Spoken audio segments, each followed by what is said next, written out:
5 choses à savoir sur le divorce par consentement mutuel sans juge. Si le divorce amiable existe depuis la Révolution française, il n'a cessé de connaître des réformes, cherchant tout à en simplifier le régime et la procédure.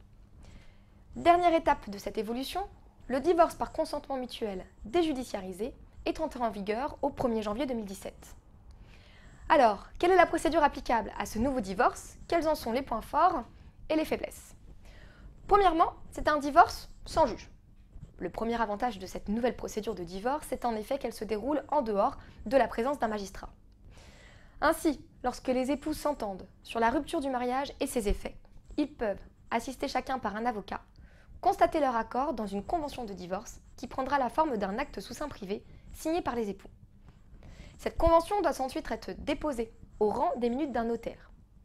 Le notaire va contrôler le respect des exigences formelles de la convention.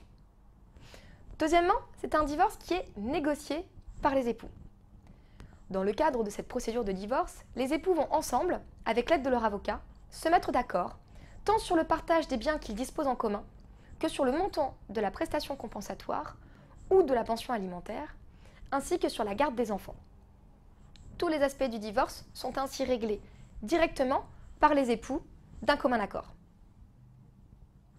Troisièmement, c'est un divorce qui est rapide. L'objectif de cette réforme est en effet d'accélérer la procédure de divorce. Une fois la convention rédigée, chaque époux bénéficie d'un délai de réflexion de 15 jours à compter de la réception du projet de convention.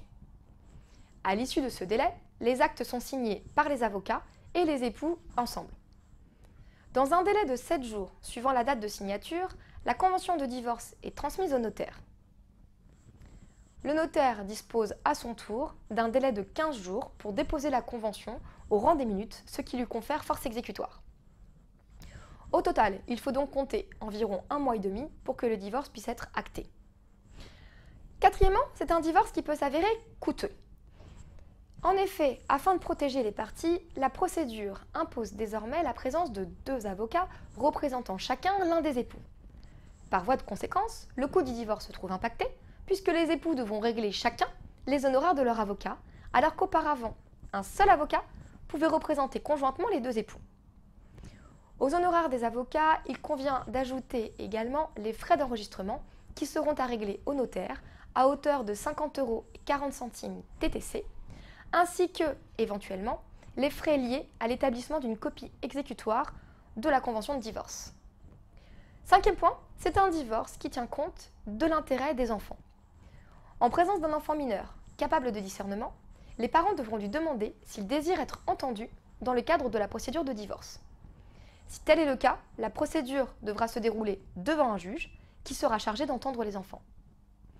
De la même façon, le divorce sans juge sera impossible en présence d'un majeur placé sous un régime de protection tel qu'une tutelle. Les époux devront alors saisir le JAF de leur demande de divorce qui devra obligatoirement se dérouler devant un juge.